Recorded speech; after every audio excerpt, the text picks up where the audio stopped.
In episode 3, we faced the point of no return. We committed to the permanent black ink.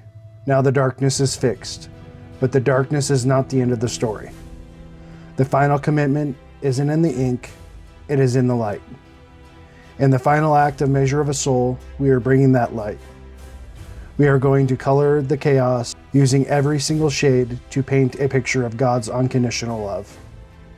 Our job is to prove that even in the ruin of Mammon, even in the absolute moment of darkness, He is always walking beside us. This is the final culmination of everything we've learned. I need you to lock in, hit the like button now to support this mission, and subscribe so you don't miss the final reveal.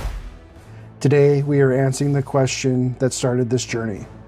How do you truly measure the value of a soul? Get ready to dive deep. We started this series by questioning our own foundations in episode 1. We fought the paralysis of judgment by establishing the grid in episode 2.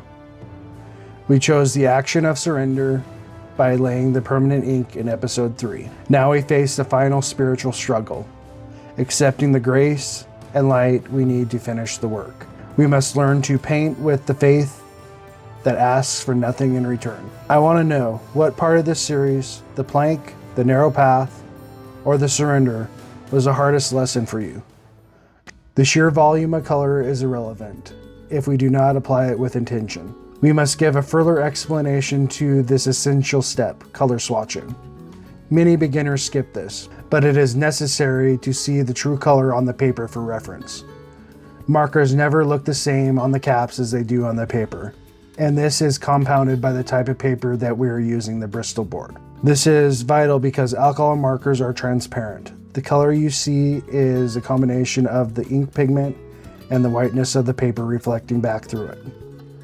When we swatch on the separate sheet, we create a color reference map.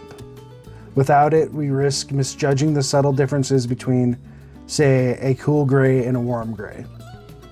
And that slight error could destroy the visual temperature of the entire piece. We are not just coloring, we are mapping the emotional landscape of the ruin and hope. If we use a color tone where a warm tone is needed, we accidentally shift the meaning of light. Swatching is a discipline, a commitment to accuracy before we apply the permanent medium to the final piece. We start with the ground and the rubble in the deepest, most shadowed earth tones.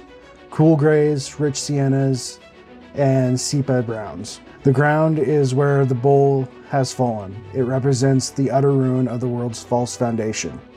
To achieve this depth, I am using a minimum of 3 markers, applying them with heavy layering and blending to create a rugged, damaged texture. The greater the darkness you commit to here, the brighter the subsequent light of God's grace will ultimately shine. Moving to the towering walls, we use slightly warmer but still dark reds and clay tones. These bricks represent the systems of structure that failed us. We are applying colors unevenly to simulate structural compromise, using markers to create a weathered bleed effect that suggests long-term decay. The ink carries the shadow, but the color carries the weight of failure, pressing down on the entire scene. Now a subtle shift in message. The twisted roots and dead branches of the tree, which symbolize resilience and the tendency for life, receive deep aged wood tones, combined with muted moss green and dark olive to suggest life's persisting. The tree, though broken, still stands. It is the first hint of life enduring the wreckage. A small promise of hope before we plunge into the theoretical deep dive. We have successfully rendered the absolute physical ruin, but why must we dwell in this darkness? To truly understand the light we are about to apply, we must grasp the profound nature of God's unconditional love. The love that remains even when the ground crumbles beneath us. The perfect story for this, the book of Job. Let's go into detail on Job's test.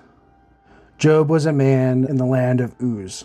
Blameless and upright, he was wealthy, possessing 7,000 sheep, 3,000 camels, and 10 children. His foundation seemed unbreakable, but Satan, with God's permission, stripped him bare, challenging the sincerity of Job's faith. First, his oxen, donkeys, and servants were killed. Then fire from heaven consumed his sheep. Finally, a great wind collapsed his house, killing all 10 of his children.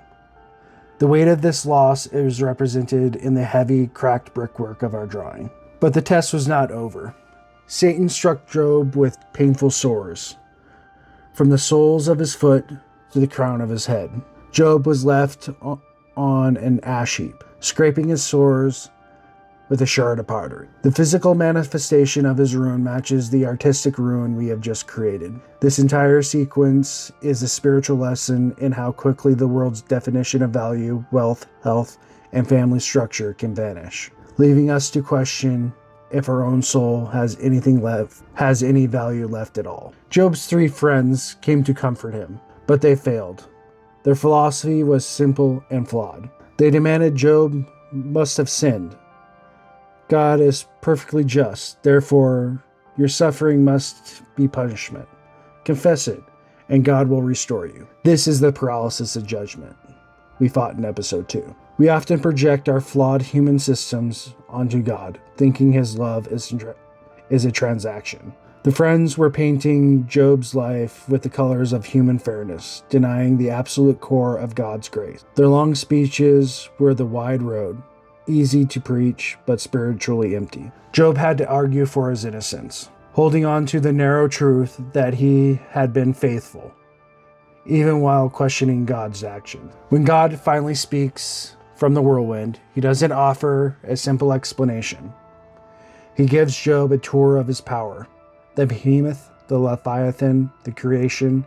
He asks Job, "Where were you when I laid the foundations of the earth?" The answer is, "I am God. You cannot comprehend my actions, but I am here." This profound truth is the foundation of the Christian covenant, which Jesus simplified in John 13:34. "A new commandment I give to you, that you love one another, just as I have loved you.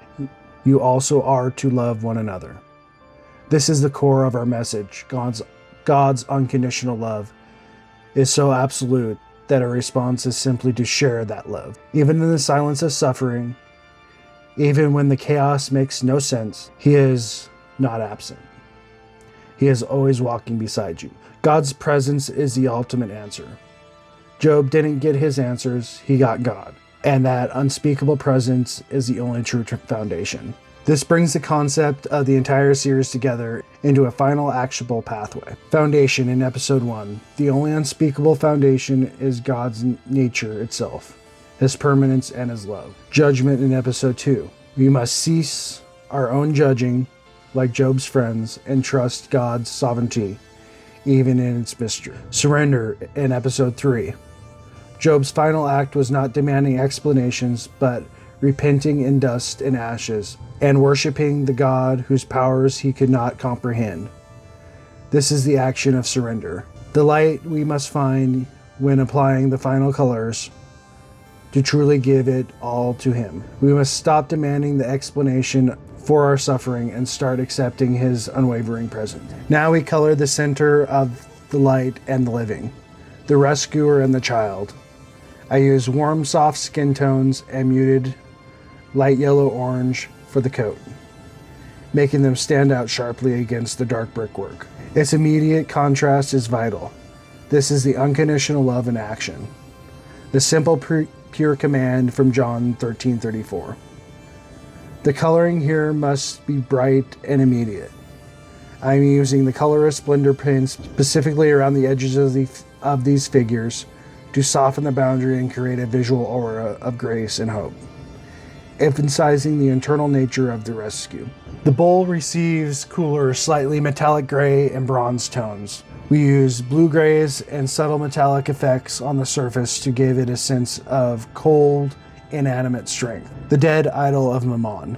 We use the most intense shadow on the bowl, symbolizing the total destruction of its power. We must darken the idol to emphasize the light in the people. The final color, the dove, representing the Holy Spirit and the unseen presence of God. It is rendered in the purest white with soft blue-gray shadows, ensuring the brightness, most ethereal element in the entire composition. The light source of the entire piece originates from the dove. It affirms Job's lesson. God is always here, walking beside you. The artwork is complete. We have colored the darkness, and we have colored the light. We committed to the narrow path and we surrendered our struggle. We started this series asking, how do we truly measure the value of a soul? The world measures it by wealth, power, and achievement. But the Bible tells us the answer is profoundly simpler. The value of a soul is measured by the unconditional love of God. Our soul's worth is not found in what it possesses or achieves, like Job's wealth, but in God's unwavering presence and God's commitment to walk beside us even when we are scraping ourselves on the ash heap. The ultimate surrender is not giving up our things. It is giving up our worry and accepting that love. Thank you for joining me on this incredible journey through art and faith. If this message resonated with you, let me know in the comments. What specific worry or struggle are you finally surrendering to the Lord today after watching this series? Like this video and subscribe to Exploration Art so we continue to walk this path of creation and discovery together. I am JR from Exploration Art. Keep exploring, keep creating, and we will see you in the next episode.